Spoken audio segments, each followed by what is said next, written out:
Okay guys, marahil ay marami ang hindi nakakaalam sa halaman na ito. Which is tumutubo lang sa gilid ng daan, sa gilid ng kung saan saan dyan. Itong halaman na ito ay napaka-importante. Pakinggan mo to ng maayos kung ito alam mo tong halaman na ito. Nakita mo na ba to? Anong tawag sa inyo nito? Oh. Ako din hindi ko alam kung anong tawag sa amin ito. Pero ito, Brad, pakinggan mo to ha. Marami tong health benefits. Okay? Technically speaking, tumutubo sa gilid ng daan. Ayan, highway. Nandito lang ako sa gilid ng daan. Parol-parolan or tinatawag na cardiospermum halicacadum. O, yun ang pangalan niya. Okay? So, tingnan mo itong maayos. O, balloon vines sa English kung tawagin. Ano ba ang mga benefits nito? Pakita ko ha. Bakit nga pala siya tinawag na cardiospermum? Kasi kung titingnan mo yung di ba mayroong ganyan, yung tingnan mo yung buto nito, cardio means heart, di ba? Spernum means seed. Ayan o, pakita ko. So ayan siya kabayan, kaya tinawag siya na cardio. Ayan o, parang heart talaga siya.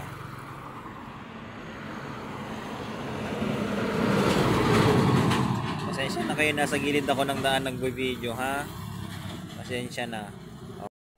Ito kabayan ay magandang epekto nito. Pakinggan mo ha. Ano ba ang meron dito sa halaman na to na minsan o kadalasan hindi natin pinapansin. Ngayon, pag malalaman mo to, baka papansinin mo na siya. Okay? So, ang halamang ito, actually, ang dahon nito nakakain ha. Ito yan. Okay? At saka yung buto. Yung buto niya. Yan siya. Dinidikdik yan.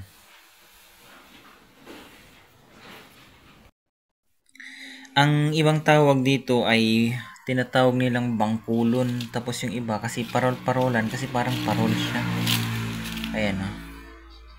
Diba parang parol pag sinasabit mo.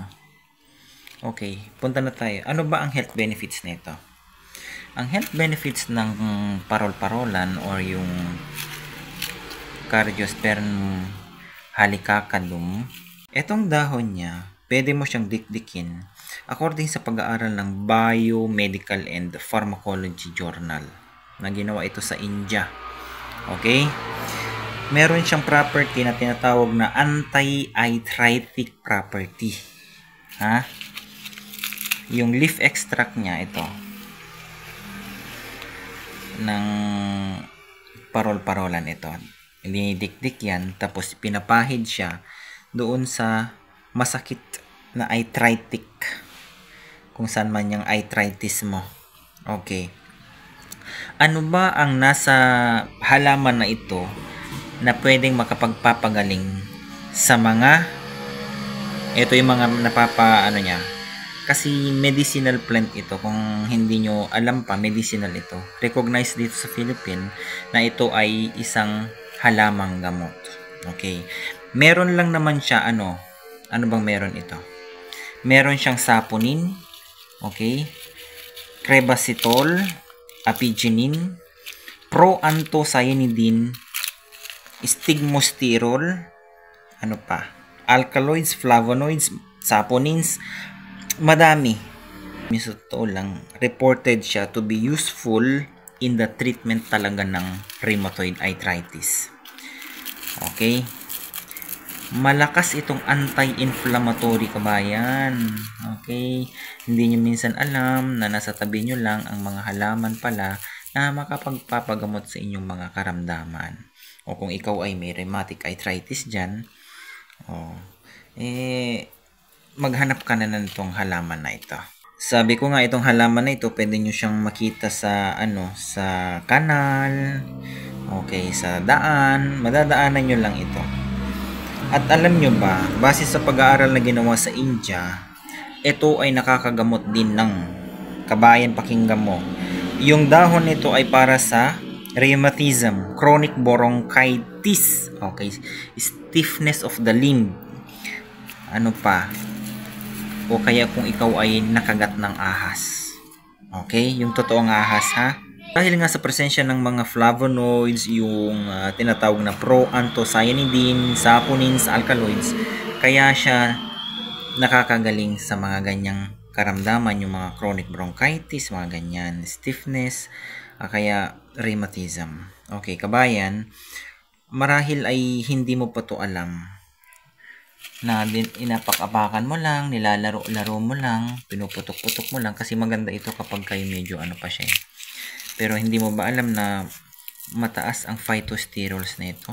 Pinitol, mga ganun. Cryoaeriol, maganda, flavonoids. Okay, sa seeds pwede mong dikdikin yan, ilagay mo sa tsaa mo. Okay, so guys, sa mga hindi pa nakakaalam, hindi ko lang din alam kung ano ang tawag sa inyo nito sa lugar nyo.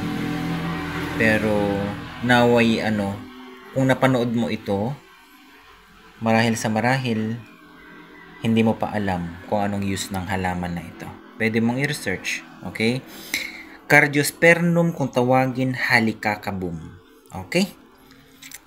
Maganda sa rheumatoid kung ikaw ay may arthritis.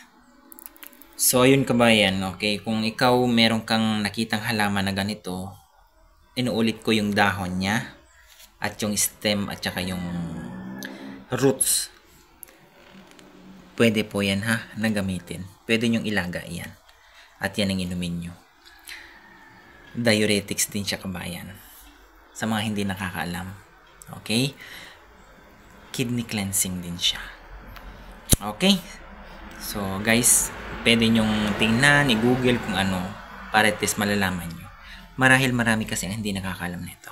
Ha? So awareness is the key kabayan ha. Alagaan ng kalusugan. Bye-bye.